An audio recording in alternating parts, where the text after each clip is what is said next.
All right. Hey, everybody. This is Gimbalabs Open Spaces. We get together on Wednesdays and Thursdays to keep doing what we're doing, whether it's collaborating on building courses, figuring out what proposals we want to take on over the next whatever amount of time, or building stuff together. Um, you can find out about this session at the Gimbalabs website, particularly gimbalabs.com/calendar is where you can find us. What we do, and the reason we call it open spaces, is because when we get together, you never know exactly what's going to happen. Some patterns are certainly emerging. And if we zoom out on this Miro board, you can see what we've done for the last few months of running these sessions. It looks like the first open spaces were in early February. So we've been doing this about 2.5 months at this point. And we have a record of different things we've covered over time. But let me zoom in on today. What you see here are some sticky notes that we're going to fill out in just a second. We'll do something here in the main room. That's what will stay on the live recording. And then potentially we can have any number of breakout rooms as each of us go off and keep focusing on whatever we want to be doing. These circles over here were defined during some of our governance work in January, where we wrote a driver for this organization, and we noticed that we can kind of loosely group the work we want to do into these 5 circles right here. But it's flexible, and a lot of these overlap, and we might need other circles in the future. And this regular practice gives us a way to see how relevant these circles are, and if we'll need to refine them over time. So what we do when we get together is I'm going to set a timer right here for just 2 minutes. It's a chance for everybody to collect their thoughts. And if you want to grab a sticky note or more than one and just jot a note about what you'd like to work on today during this open session. If you don't have access to Miro for any reason, feel free to unmute and say what you want to work on or put it in the chat, and I'll make sure that it gets onto the board. Any questions about what we're doing in the next 2 minutes?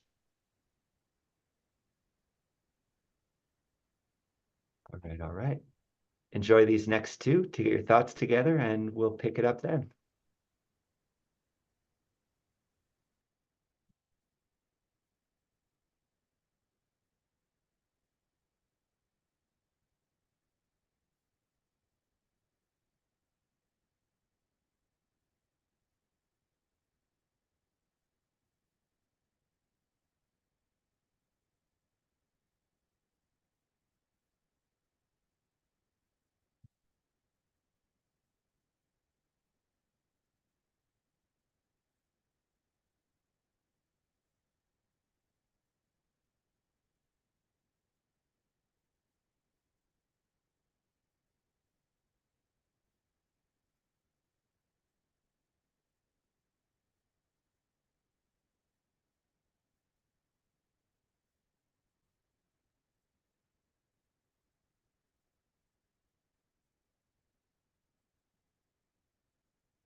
All right. Hope that felt good to take a minute to just think about what you want to do today. What we'll do is we'll move from left to right across the board, and people can share out about the sticky notes that you added. Start over here. I identity as a meaningful problem to solve, working on coordinating playground. Guessing this is Newman? Yeah, that's me. Oh, yep, that's me. That's me. Yeah, okay. Anything you want to share about what you'd like to Uh, do? yeah, I'm just we have sort of a habitual pattern for the playground, and I wanted, just to sort of get that on paper. I also thought it was really great to sort of reach out. Like I remember the last program that I was involved in, we the TX Pipe crew was there, and I think that was because we reached out to them and invited them and made sure that they understood, what was happening. So I'd like to get that same, and it was fun to research it because I was like, oh, who's doing games? And I've, connected and reached out to folks. And so I want to do the same in the identity space. And, that's part of the value for me because I get to understand, what are all the parts and who's all there and then also who's cool to like connect and engage with me. So I have a bit of those notes going on. And then actually this line is all for me. So matching our prime driver to the playground, agenda and flow. I think that's one of the great things about Gimbalabs is that we're sort of, or about all of these like Odin and the new community thing is to say, hey, we have a prime driver and keeping the alignment and it keeps us tight and focused and it's like, oh yeah, this is what we're here for. And so like looking at all those pieces and it's just like, okay, are these individuals and organizations or a replicable safe space, like how to create a safe space? Because I know, for instance, with the ID, like I think a lot of people either need to know like super granular tech info. Like I hang out at the but anyway, like getting the right scope. So those two go together. And then just sort of scanning around, looking for other like in the community circle, like what are events and things coming up. Like we've got Project Catalyst is opening up the the um launch events, like looking out and just seeing like what Cardano builders like in the next 3 months, like what are things to be aware of and that we can get ahead of, and then finally looking around at the Discord and what's been going on in Discord and what are initiatives happening. What's just taking a look at in the last couple of weeks, like who's been posting and what are there any initiatives or activities that could be highlighted in the community, and even if it's just to look at them for 5 minutes, not to do any big thing with it, but just to kind of get familiar with who's here and what are they doing. Yeah, and so that's what I'm in the next hour and some, that's what I want to be working on. Excellent. Any questions for Newman? No, not a question, but yeah, I really support the idea of having a calendar of events. That way we can strategize and be prepared when we have an event to who's going and what will be like the plan, what the strategize to that. I mean, all of us have a different calendars, but having a summarized calendar will help us a lot. So I applaud that. Thank you, Norman.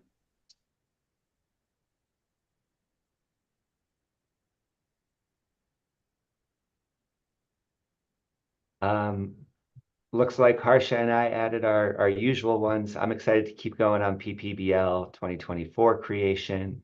In particular, this week, I'd like to get to the point of having a release timeline. What we've done in previous years is released the first module of the course and then followed up at a weekly cadence, continuing to roll out the course content. And I think we're to the point where we're ready to set a date where we say, okay, this is when module 101 is going to be released, and we can make a list of the ones that follow.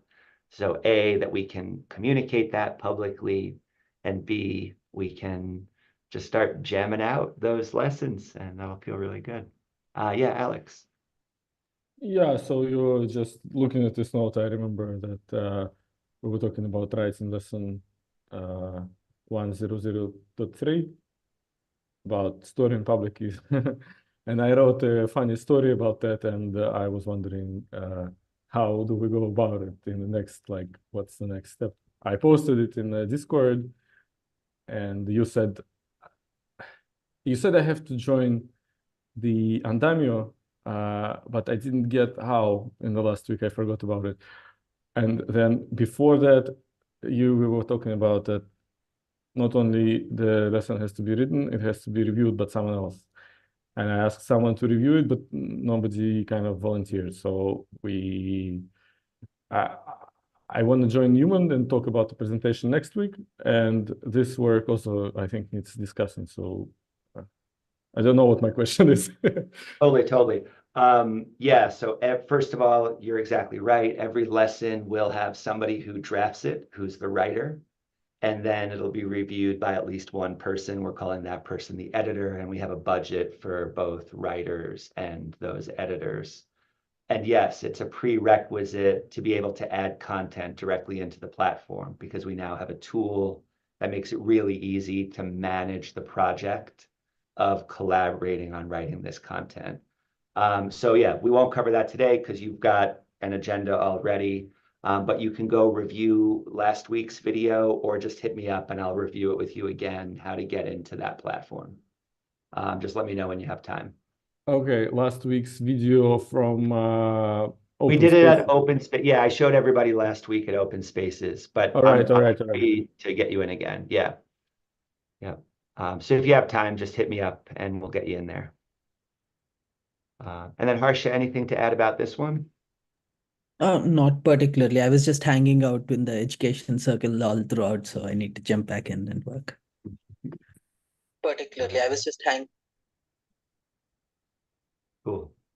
What if, so proposal, it sounds like this stuff is really vital right now, and in my mind touches a lot of what we're doing in relation to the driver.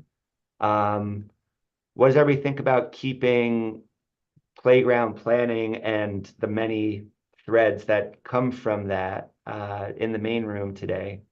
And then we can set up a couple breakout rooms for other work. Sound okay? Yeah, I'd be happy with that. That'd be fine. Any objections to that approach?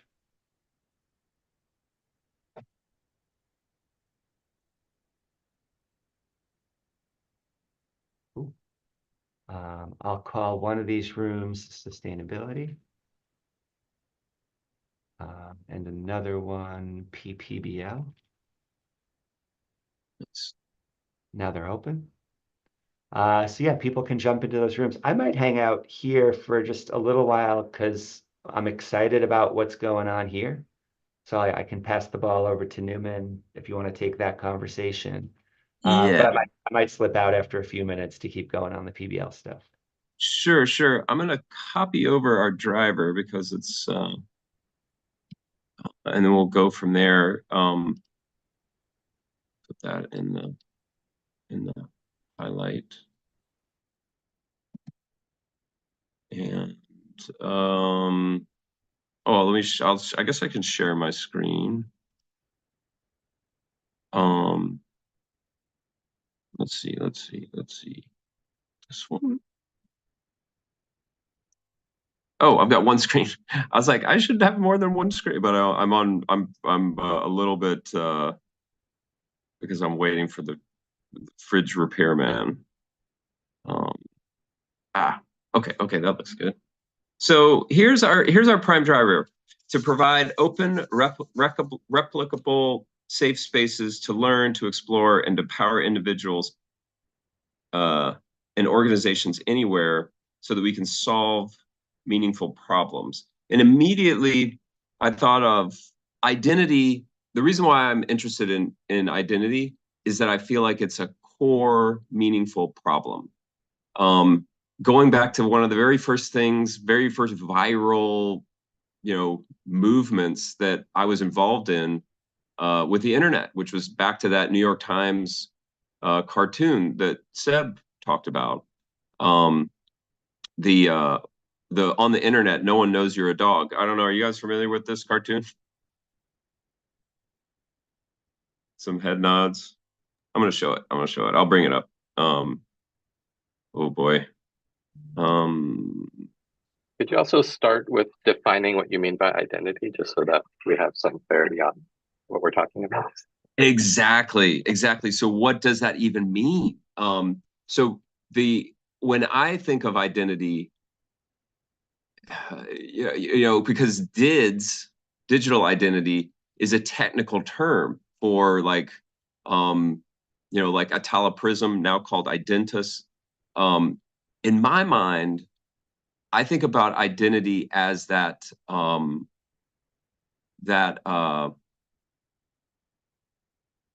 like as an educator, the thing that changes when you make a change in something, like when you learn something and you get a grade and you're like, okay, you've changed, like before the course and after the course. That sort of delta of like what changes in someone, like a skill or an attribute that changes. Like in a game, you have a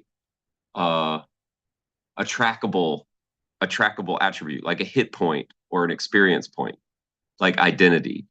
But in this space, and Alex might give a good response, because I think that he set up his report in that way. Oh, it's time to move, I believe. He set up that his report is like what, making those definitions, and I think that would be a great way to start, because we can't cover everything about identity. I think for builders in the Gimbalabs community, it really could be scoped down to basically identity in like a software sense. Like if you're making a transaction or you're signing on to software. So I'll stop there. And Nori, is that sort of in the ballpark? Ooh, and I see that Ken has his hand raised. Yeah, I think so. And yeah, go ahead, Ken. When I think about identity, it has more to do with people recognizing you when you interface with the community. So if you're just doing something by yourself, it doesn't really, you sort of know who you are. It doesn't matter for you to prove who you are. But if you're in the context of a group, like if you want people to recognize you in some context, like when it maybe the work that you're doing, maybe contributions to something or achievements or whatever, like any of that is just people being able to recognize you in a social context. Yeah, that is like in that big, so that sort of paints a wider picture, and it's sort of that social identity or decentralized identity. Because how do we do it nowadays? Like with the driver's license, it's like in the United States, like we use a driver's license, and I would love to know the history of how that came to be, that the DMV became the arbiter, to use a big word, but the gatekeeper of people's identity. But travel, like in order to travel, like passports, and then how did they do it before all of that? And then because social identity means sort of community or decentralized identity, so it's like I know you because we don't. It's not. It cannot. It doesn't have to be codified by a centralized authority. Yeah. Well, even with a centralized authority, that's a social context too, because you're dealing with people in governments. They're people too. Yeah. Yeah. But it's like if I guess like falsifying, like or fake ID, like if you, and I think you're in Africa, so it's like if you have a you know, an identity system from a different culture. Oh, that makes me think of I want to say Lou, who's our friend in, I'm spacing her name now, but our friend in New Zealand. She has researched like indigenous identity system. Joe, that's right, Joe. I definitely think I would love to invite her and say, could you spend some time, Joe Alum, indigenous, and I think that gets into it, like, and then I guess ultimately these questions about identity and how we manage it, you know, it changed with the internet, it changed with social media, and I feel like it'll change with Web3. So there's a vector, another big word, but there's a path that goes from now into the future, but there's also a path that goes from now into the past, and how I keep coming back to this history of how we've managed identity in, you know, the decades and centuries before. Have you ever seen that movie, The Knight's Tale, with Heath Ledger? I can't see anybody, but it's a movie that sort of central plot is about identity. I doubt we'll get to that, but it's just something that popped into my mind, and because we're here in an open space, I feel like, yeah, we can talk about it.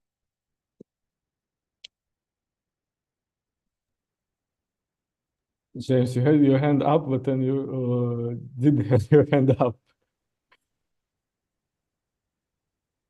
Oh yeah, I was thinking, well, yeah, well, so I threw my hand up because I was excited. Newman, you got me thinking about games when you talked about our identity in games. I know that's something that we've been talking about in other places. And for some reason, this time it made me think not so much of the stats part, which is 100% true, right? Like in my role playing identity, I have this experience points and these health points, etc. But it made me think about playing Monopoly with my son. And when we play Monopoly, sometimes the game works out to a point where one of us ends up as, you know, the rich villain. And other times, you know, we're the indebted, you know, struggling, can't roll the dice properly, you know, kind of scenario. And part of the fun we have is like taking on those roles. You know, I talk differently when I'm winning, and kind of take on this persona, and we kind of make fun of each other, and that's all part of the spirit of it. But then going another level, kind of connecting it to what Ken is talking about, which makes me think about system design. We're playing within the context of instructions that were included in the box, and somebody wrote those instructions, which, and we've never met them, but those kind of lay out the rules of how the interactions can happen in the first place. The reason I'm thinking about all this is in relation now to the sorts of localized identities we're talking about. As I move from one organization to another, in this organization over here, I might be a newcomer. In this, I might be just a quiet observer. And over in that one, I might be a whale, right? So let's say somebody is building a DAO and it's based on, you know, token weighted voting, right? And depending on how you're playing in the game and what the rules were in the first place, that can really affect not just our outward identity, but I think our inward identity as well, right? How we relate to the rest of the world. I freaking love that. That in my mind gets to the kernel of why this is a meaningful problem in governance and society. So if you're one of the, and then there's so many little threads here. And I definitely want other folks to jump in. So raise your hand or One had his hand up a while ago as well. Yeah, I lowered my hand because Newman mentioned something related to what I wanted to say.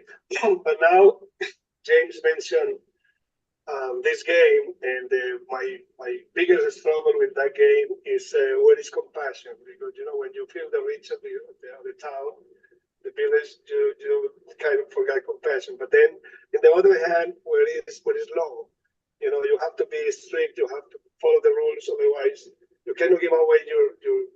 But that has a lot to do also with another aspect of this, which is the reputation we create reputation based on the acts, the choices that we make, and then on this specific game, you develop a reputation, and yeah, so that's a tough one to bring in.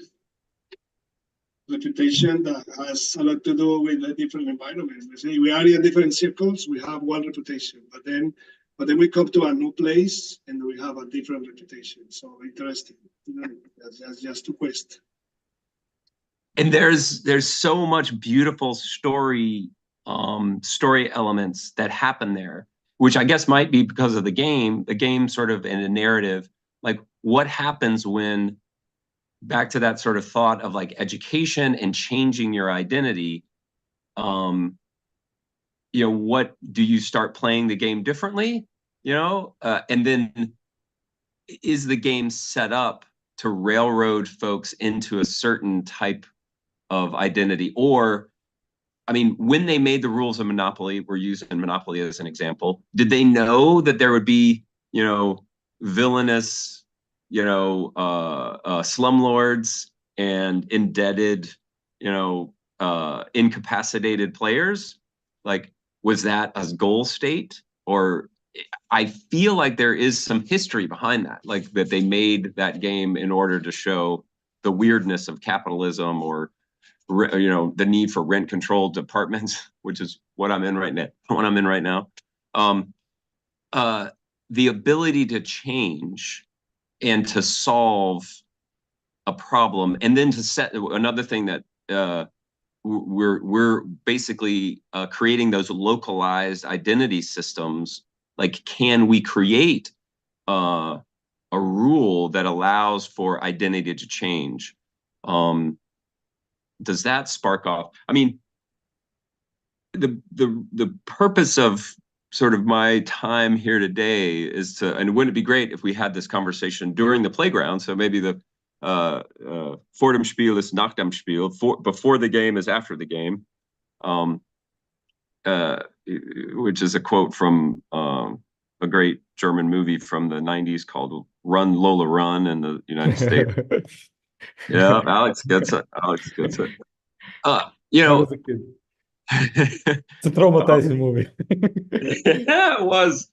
But anyway, the idea around creating some, I'm sort of backing up to, how can we scope down our time, and back to Nori's question about like, how can we make this meaningful? Because we can't solve the entire problem of identity, although I think we chipped at it today for me. How can we meaningfully scope down our time next week to be meaningful for a bunch of Web3 builders on Cardano?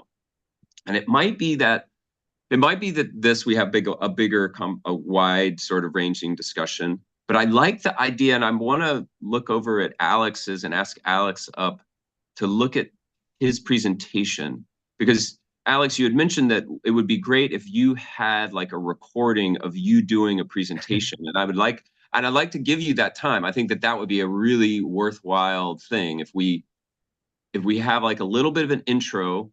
We'll check in before the recording starts as the playground. Right. And then we'll start, and it might be, maybe like a little summary of this discussion, like, hey, what is identity, and these sort of touchstones, and then give you some time, 30 minutes, right? 45 minutes, like depending on how quickly you want to go through that, or a tight set of presentation, and then allow that to like take us into the discussion time. Right. And it So by the yeah. time now, I kind of weave the sort of story which makes sense to me as a Web3 enthusiast. And now I split it into slides and I put the names of the slides in my keep notes in the phone. And my goal is to just record with a voice some kind of message for each slide that I'm able to, just deliver and something like that. Or maybe key points. I usually, when I need to talk, I write key points on paper. It works the best for me. And yeah, there I start, as you said, like as they say, start with the definition. And the definitions are a little bit boring, but I like the definition from which is the mathematical one, which says like identity is the fact or condition of being the same as something else, which goes back to category theory and is like identity function is like anything you apply to it, it returns the thing you applied to it, right? Oh yeah, the identity function in mathematics or geometry. Hey, Yeah. can I share your draft? And feel free to maybe I should share slides. It's more visual because the draft is like messed up. Okay. Yeah, that would be cool. And that might be, see, that would be a cool, I'm envisioning like a Web3 wallet. Like the big thing that pisses me off about, and I'm not a pissed off kind of guy, but the thing that keeps me off of so many systems, like I can't who am I to the system. Like in Linux system, you can type who am I and it'll tell you. It's like I want to know like the data, like who do you think I am, or who where is this question? Oh yeah, here is this question. Who am I? Yeah, exactly. There's an old kids book, but yeah, exactly. Yeah. Who asks and who answers type of thing. What is my purpose? You pass button. Yeah. Do you know this screenshot that Yeah. Oh my god! Oh, from Rick and Morty. I don't actually. Well, the story is Rick is sitting at the table and he's building this robot that you can see right now in the screenshot. And then the robot comes alive and it like looks up at Rick and says, "What is my purpose?" And Rick just tells him, "You pass butter." And the robot like, "Oh my God." And Rick is also like, "Welcome to the club, pal." Yeah, I really do love this quote, from Maurer. It's Bill Maurer wrote in 1998. He wrote a very interesting article. I found it because nowadays many people talk about digital nomads. It's like the thing. Sure. But the thing is, I read about this idea about maybe 10 years ago. And at the time, it was called perpetual travelers. And researching this perpetual traveler movement, I came to this quote and to this paper. And so, like, we are talking about decentralized identity. And a piece of this is self-sovereign identity, right? And Maurer just talks about, like, his paper is split in chapters, and each chapter begins with different definition of what is sovereignty. And there's about like 12 of them. So it's like identity and sovereignty are pretty deeply connected. And the idea that like comes to me when I think about identity and digital identity and the problems with the identity and self-sovereign identity is this quote that is just right in the slide, where he's talking about MUD and nobody knows what it is. And yes, so like social networks in the modern language. And like how James was talking, what is like a part of my identity is my persona. And so persona is like, it's in Jungian term, is like my outward facing self. And there's like, and then there's come back to the question, like, is the self identity or is the self different from identity? Is it like, I think identity is more abstract. Yeah, Cam. If you don't have any sovereignty over your identity, then that's called identity theft. Right. Yes. And isn't it a wild thing that that can actually happen? So yeah, identity theft is it's an important pitfall that like identity systems need to sort of account for. and that Right. can happen with digital identities. Is that sort of tracking, Alex? Yeah, for sure. Because if I jump to the problems with identity, like data ownership governance, data breaches, identity fraud, these are the current, like, because it's the problem with the centralized identity management. Because if your data is one place, like if many people store the data in one place, then it's very compelling for a hacker to hack this place and get all this data in one go, and then they can sell it, or just use it for malicious purposes. And so that's one of the things that decentralized identity tries to solve, is that there's not supposed to be a single source of truth for who am I, and where do I belong, and what is my purpose, and like how I face the outer world. And that's the thing. Uh, Again, is like if you want to go deep into into like technical discussion, there's one thing there. I just really like this thing about how like this word MUD. I think we can think about it in a sense of psychic disorder, which only we people of 21st century have, because people before, they didn't used to have this sort of way to split your personality between different communities and different groups of people so much. And I was experimenting with this, and you know what is like, when I put just like putting different avatars in different social networks, or putting one avatar in different social networks, is a minor difference, but it makes a difference in the way you behave. Like if you see your image in different social networks is the same, or it's different images, you start to behave differently. And I think this this paper has some gems. I will try to bring some more ideas from there to the presentation. I just need to reread it. It's a really fascinating piece of writing. Yeah. There's a movie about doing this in dating apps.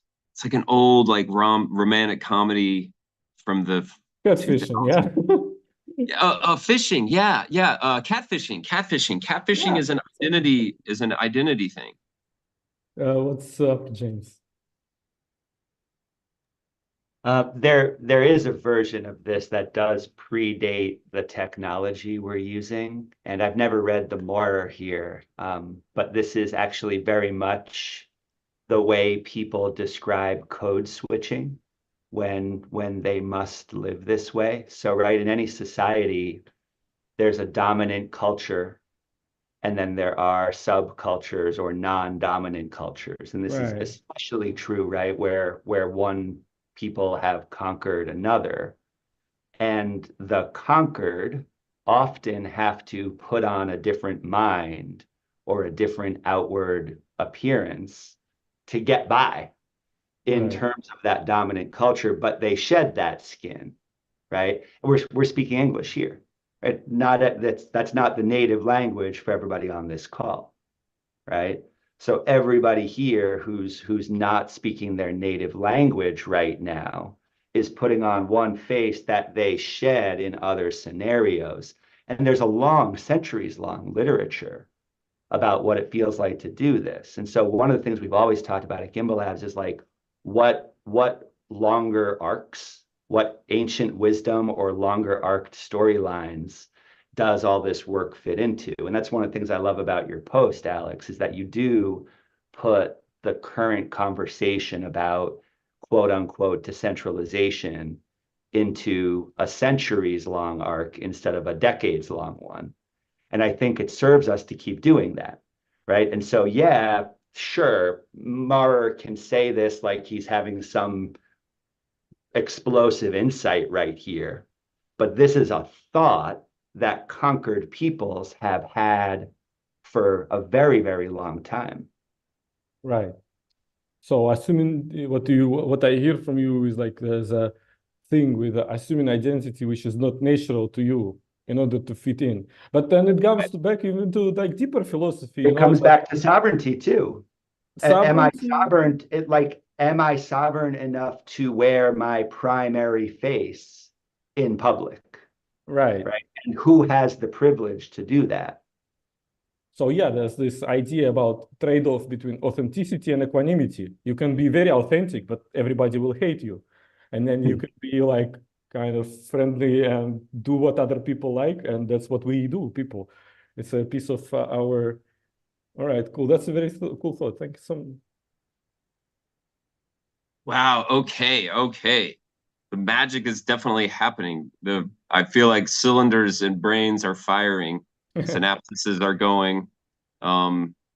We definitely are, living out the driver. Yeah, I'm feeling more confident and just I think that, again back to sort of my primary driver is to sort of facilitate this type of conversation in a scoped way. Even though I know we won't relive this, and this is kind of cool that we've got this recorded.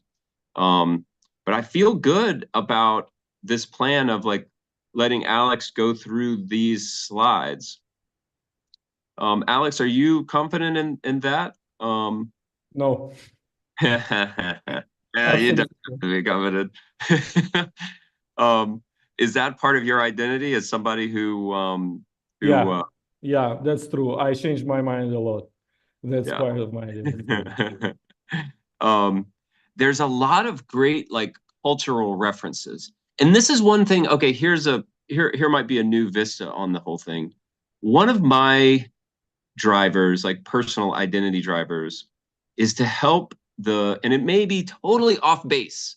It may be totally off base, but I have a feeling that there are, in my mind, I want to say computer programmer, but a web builder or a content creator or someone that's working and sees Cardano as a tool to build a better, future. And that they are sort of needing like creative spark and a framework that allows them to do their best work.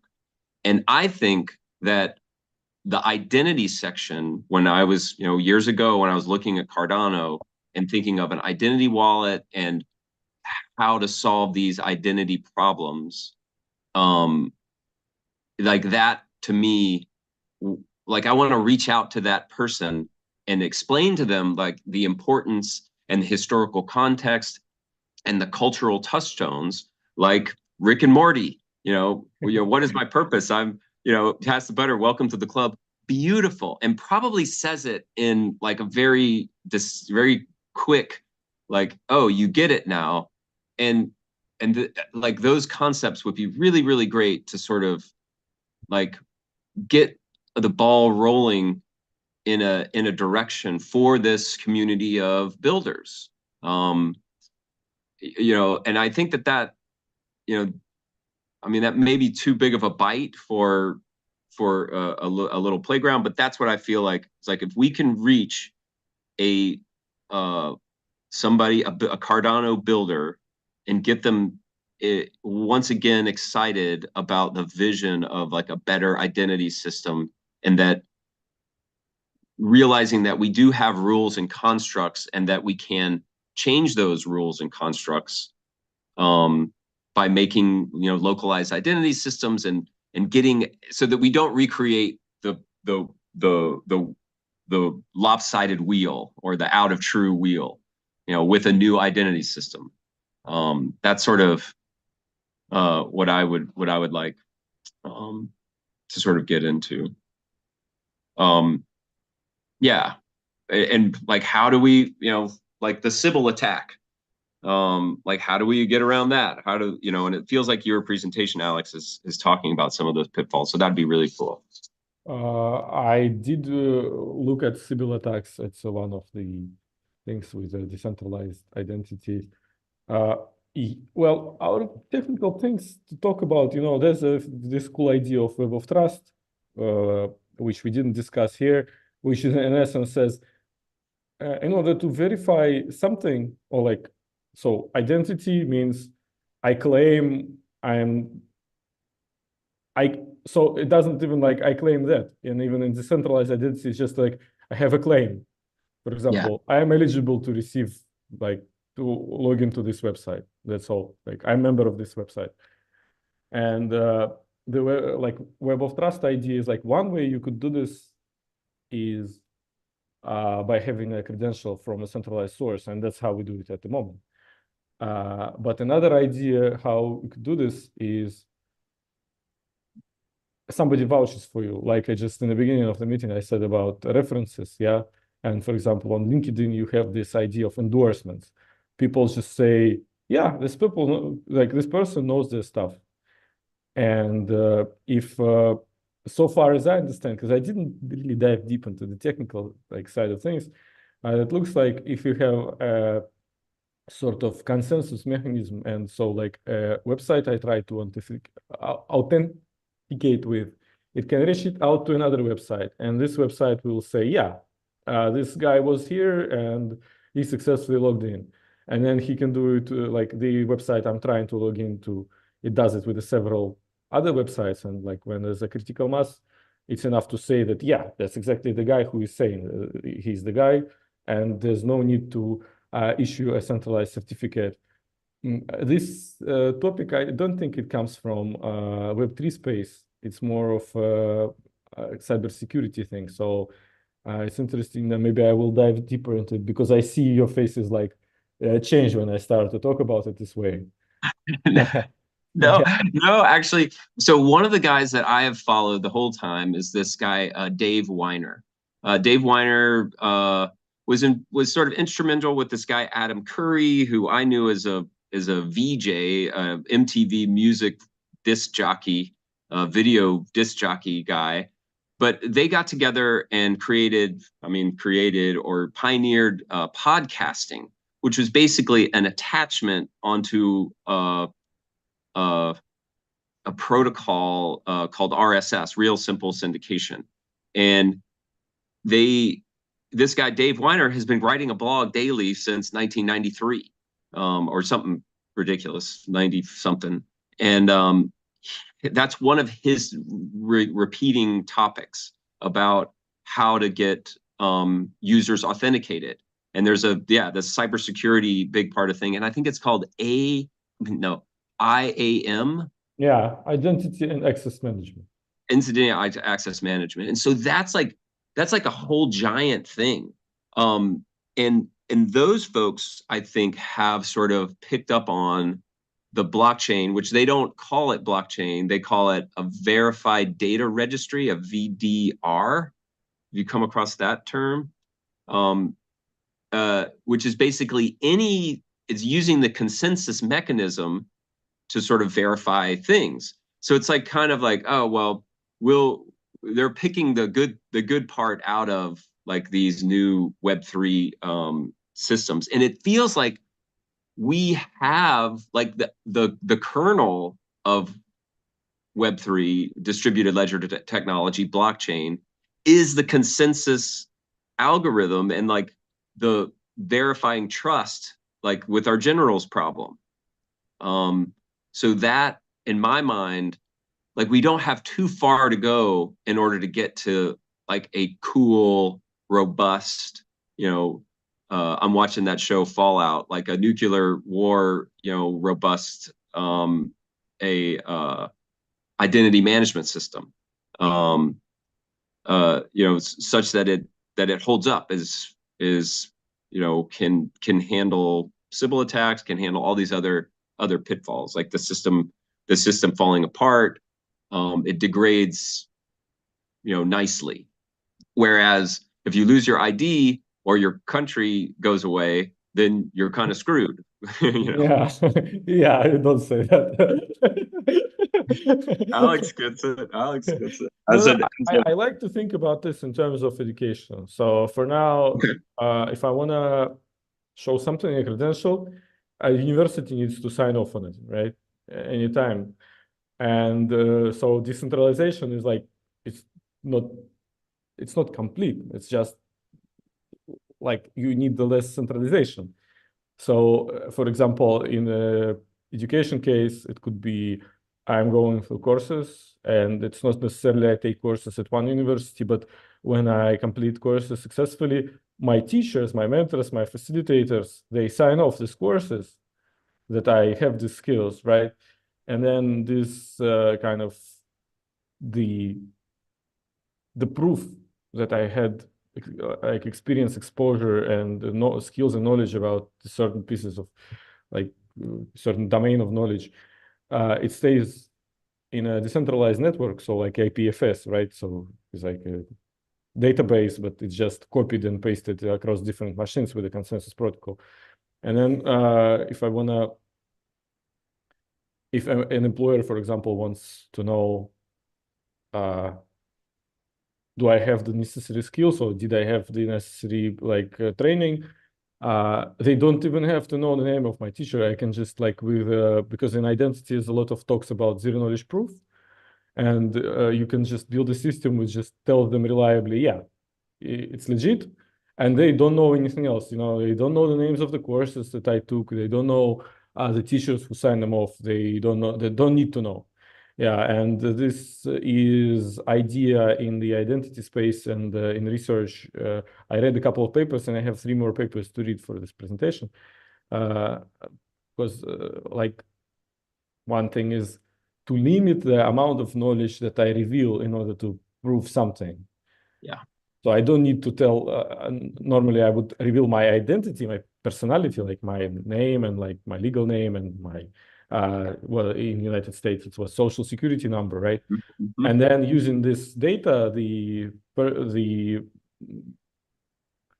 consumer of my data can verify my claims. But the idea is with modern technology, you can just reveal even not the data that they need, but just the fact that you are saying that is true. And that's all. And that's a big idea of minimizing the surface of knowledge you reveal. And it's called the privacy by design. So to build systems that are, they don't reveal more than absolutely necessary. Claudio has a hand up. Say that again, to minimize the surface of knowledge, of information, the minimized amount of information that I release to a bare minimum. Yeah. Yeah. And this whole idea of zero knowledge proof, I always thought it was like a blockchain thing. Like it was like, oh, there's zero knowledge proof. But that as a mathematical concept has a history all of itself completely separate than from blockchain, which I didn't quite realize. There's a great, I saw like that one where it's like explain it to a 5-year-old, explain it to a college student. Yeah. I saw this video. It's a good video. It really like intuitively shows the concept. Very, very cool part of it. Yeah. So, and that thing about Claudio. What's that? What's up, Claudio? Oh God. Oh, it's okay. I don't want to interrupt. I just wanted to ask you something that, well, zero knowledge, by the way, it comes from cryptography, really. So the main guy behind it is Silvio Micali. He's also created Algorand, and it's really it kind of delved into blockchain pretty quickly in a sense. Anyway, what I wanted to ask you is with the credentials, tokenizing credentials we're using toward DR tokens and NFTs and that. I remember there was a podcast, I don't remember from whom, probably Bangladesh. They have a discussion on digital identity, and one side was Vitalik, which is always worth listening to. I mean, I find him, extremely impressive and very thoughtful. And he was very much promoting the insistence of having to use soulbound tokens for identities, which are non-transferable. Because, suppose Alex accumulates all this knowledge and credentials and identity, but then he can say, sell them to me so I can apply for a job or a gig or something that requires that credentials, right? So how do you constrain the credentials bound to like one address or one person? I mean, that's a tricky thing if you think about it. So I wonder what you guys think about that. The paper that I read is from 2019, and a couple more from later years. Maybe there is some information there. I didn't read them yet. Yeah, double spending identity for sure. The credentialing, I think, is another big part. There was a professor at the NFT conference here in New York, and he burned his diploma up on stage. And he says it caused a memory. I don't remember the guy's name. He was kind of a kook. Now obviously he's burning stuff down on stage, but he really drove home the fact that like the system is broken. I'll give you one little story. I was a teacher in Thailand. Before that, my buddy was there, and you had to have a degree, and you had to have a degree from a four-year college. This buddy of mine was not a degreed kind of person, but he was in an interview and he said, yeah, I don't actually have a degree. I don't have a diploma. And the guy like looks at him and says, could you get a degree? and, you know, and he's like, and he kind of looks at it, he's like, could you get a degree tomorrow? And basically they don't care. They just, so he called me and was just like, could you go on this shady ass website and fill in, you know, that I have a degree from Middle Tennessee State University and get it FedEx to me. And I may or may not have done that. One of the problems with identity, which is like in a discussion in the literature, is that up to 80% of claims to education are fake. Yeah. Santos, the senator from New York here. This is a big deal, and I think like his brashness, it's just like, no, that's just the way you do it. You always kind of BS your credentials. And I guess that's, or you always overinflate. You know, there's another political figure that's in the courts now that like they talk about, like, it's just like, well, that's just the way the game is played. We always overinflate when we need to, and we always undersell when we need to. And yeah, I mean, you know, like this is what's ruining the Western world, right? You know, like Kelly 3 or 4 years ago was asked to edit this woman's, a psychologist. She was asked to edit her PhD thesis, right? And, you know, she sends it to Kelly, and the whole question of the thesis was books or pamphlets, what's better? And she had about 1,500 words of just semantically null content, you know? And Kelly was like, what am I supposed to do with this? And, you know, and she tried to have a conversation with her because she was, you know, like in good faith going to give it a shot, but she didn't, you know, she didn't have anything to work with. And she starts to have this conversation with this woman. And she was like, I just can't believe the pushback I'm getting on my thesis, you know, as if, you know, this was totally valid thinking, you know, and then she ended up getting it, right? Kelly didn't edit it because she just, you know, begged off because of too little time, but she got a PhD, you know, using that as a thing. And, you know, like for me, that was like the epitome of boomer, you know, she was about 10 years older than us. And, you know, it was like the epitome of boomer entitlement. You know, I've got a stupid question and I should be able to take that to the highest level. And I don't know. It's, you know, like in the, you know, if that's the consensus of the way things are, the way things should be, you know, that's a long road to hoe to build a better world, you know. Ooh, Ken, always insightful. I sort of tend to like to think about identity in terms of contributions or public work. So like you could use that same story as an example. So like say someone's putting together a thesis and they're going to post it publicly. Like all you really need to verify that it's from you is some way to sign it and some way to prove that it was created before a certain time.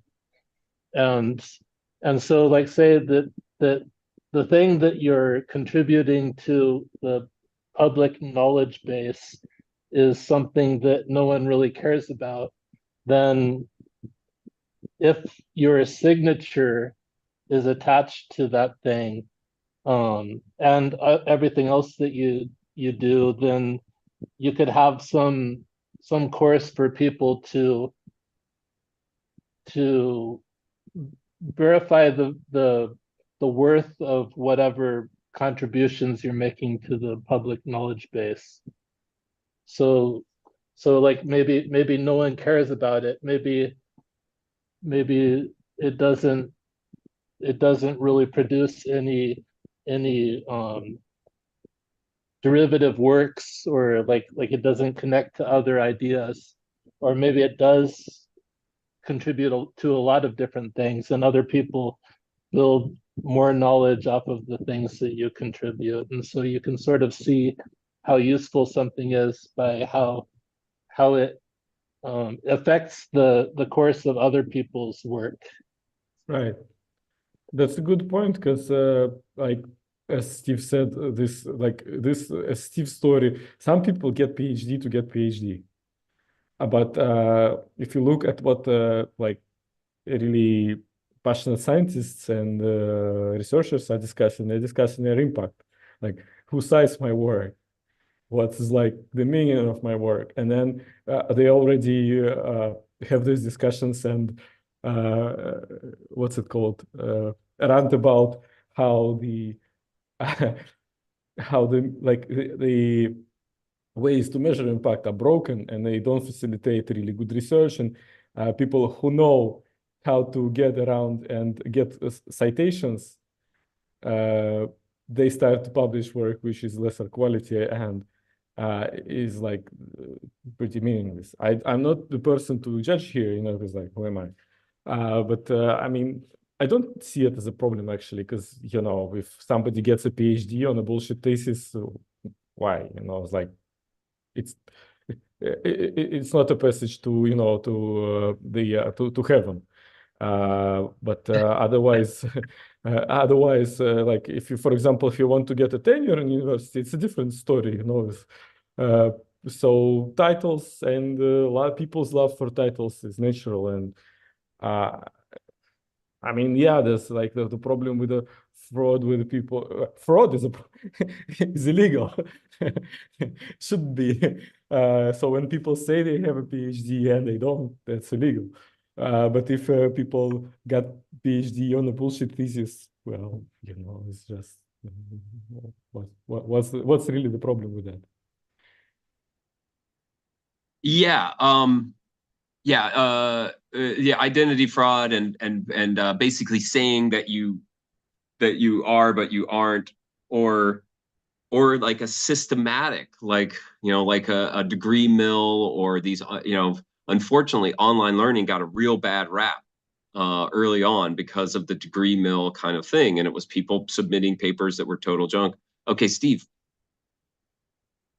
Yeah, the problem with somebody getting a bullshit degree is this woman, for instance, now has a whole floor of an office building in the town, and people go to her because she's a PhD, and she's not qualified to give, emotional or psychological advice, right? Like we know her intimately because of, her relationship with her husband and her relationship in this little town that we lived in and everything. She's not qualified to counsel people, right? And yet she is, and she's doing it more than ever because she's got this bullshit degree.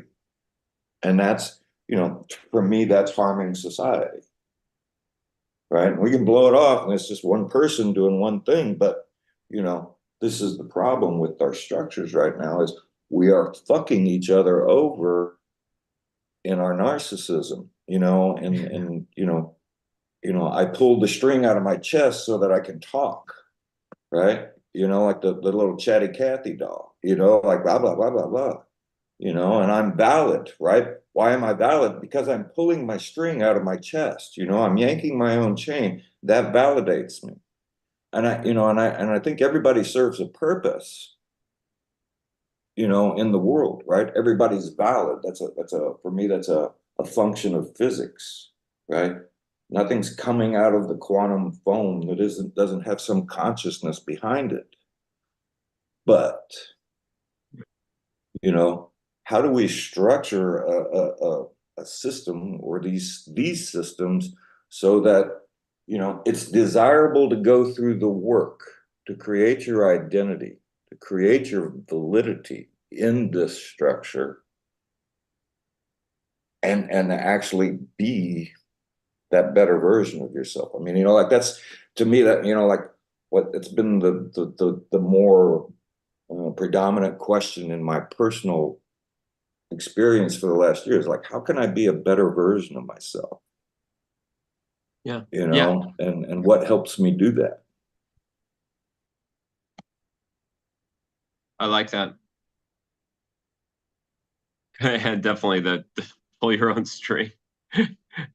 Oh my goodness. I am mindful of time. Alex has got a hard stop at 5 till. I would love to sort of wrap up this conversation. Alex and I will continue to work on sort of getting things together and having a good playground. But if we had this feels like a great playground in my mind. So we'll re-listen to the tape. It'll be there at the streaming. If you do have more ideas, you know, we set up a thread on the Discord. I think Steve was on there, and you can put things there, and we'll have a pretty good playground for next week. I am curious. Yeah. So I'll pass it back to James, but I am curious about some of the other things we talked about, the PBL rollout and release type of things, and getting those. We can also talk about that tomorrow. Totally. Well, yeah, let's do a quick checkout round, and I don't mind starting with that one. I wanted to stay here. This conversation was good, and I know I'm missing next Tuesday, so thanks for the chance. But yeah, the work of building Plutus PBL is ongoing. Some people are participating in it. If you want to participate and don't know how, just drop a note on Discord. I'll try to get everybody caught up with that. I think a lot of people know how. Alex will get you caught up when there's time, or we can do that tomorrow. And yeah, Newman, like you said, if people want to do a breakout room about scheduling the release of that content, we'll put it on the agenda for tomorrow. Nice. I'll pass it to Steve for checkout. Sorry I was late. I got caught up in a Cardano over coffee. Michael Yagi was there. He's got a new project, and I was like, you guys were asking some questions right when I came in. I was like, oh fuck, Michael would have some thoughts for this, because he's doing another game thing. And I hadn't been aware of how many projects he'd built. He's done a lot of shit. I mean, James and I met him in Wyoming in 2021, and he was Iyagi. No, it's kind of, there you go. Nori knows him. Anyway, I'm sorry I was late. I love you guys. I'm having a good day. Take care.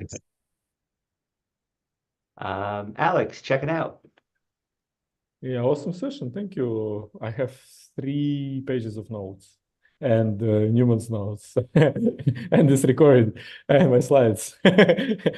I still feel like I'm not able to deliver the next presentation. No, you'll be fine. Newman, how about you? I thought this really went well. Lots of notes, lots of threads to track down, but I think that we'll have a great playground, and this is, I do think it fits really well with our driver. I do think this is a meaningful problem to work on the solution. I do think a replicable thing, and connecting with Cardano and all of the builders out there. I'm hoping that, as a vision of like what it could be, is that Cardano has like a killer app, like a big groundbreaking, like we figure in the identity sphere, and it's going great. So we can be a part of that. Thank you. And Sebastian. Yeah, thanks a lot for this session. It was really awesome. Really awesome. Really time well spent. Thanks a lot. Thanks, guys. And Juan.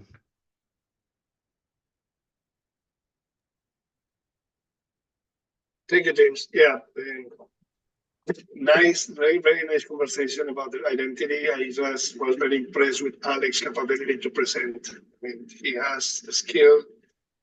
It's just a push. You know, one of the things that I'm doing as my free time is watching Matrix, the whole series again.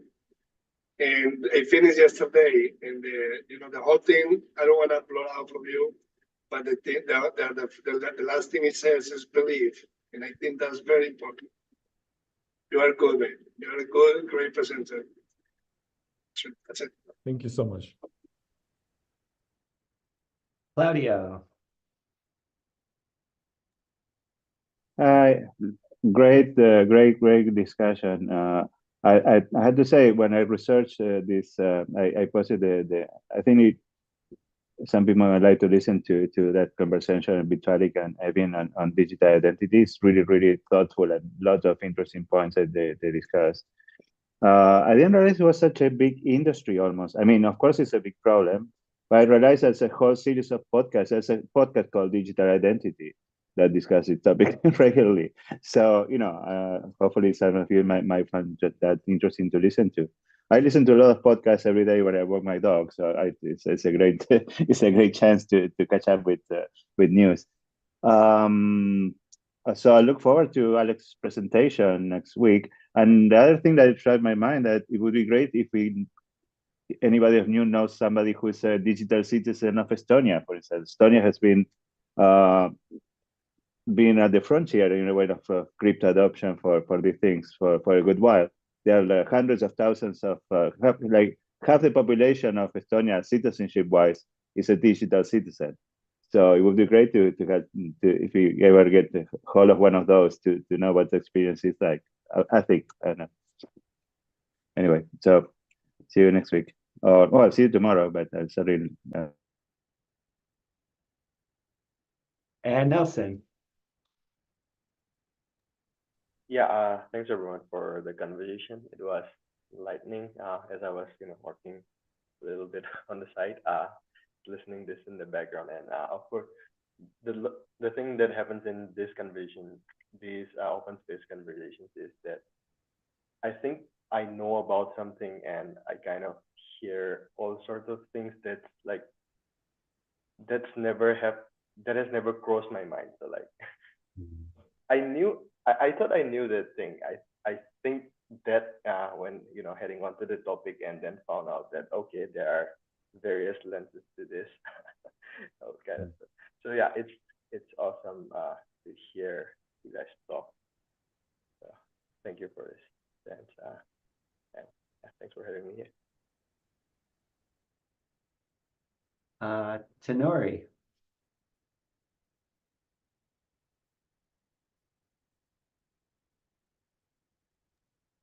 Hey, super happy with the time change that I'm able to join these conversations and listen in. So it's no longer 6:30 my time, it's 7:30, so that makes it more accessible. I'm super stoked to be able to join from time to time. And today's topic was really cool to listen into. And I love that Juan is working out at the same time as we're doing the check-in, leading into the health and wellness stuff. And yeah, thanks everybody for your conversations. It was really cool to listen to. Ken. Yeah, it was a good conversation. Like, I guess starting out with the idea of the primary driver, and then we moved into the identity stuff. Like that sort of has been my strategy for the proposal for the website I'm working on. Is I'm thinking about the primary driver and how does the website relate to that. And so maybe I'll share about that in the discussion tomorrow or something. And Harsha. I'm feeling pretty good. I had I thought it was a fun discussion, but like in typical Gimbalabs Open Spaces style, I didn't go to the room I was supposed to go to again. So hopefully I'll give it another try tomorrow. Hear, hear. Well said. There's always tomorrow for our dreams to come true. What's that from? thanks for this time, everybody, and see you tomorrow or see you soon. Cheers.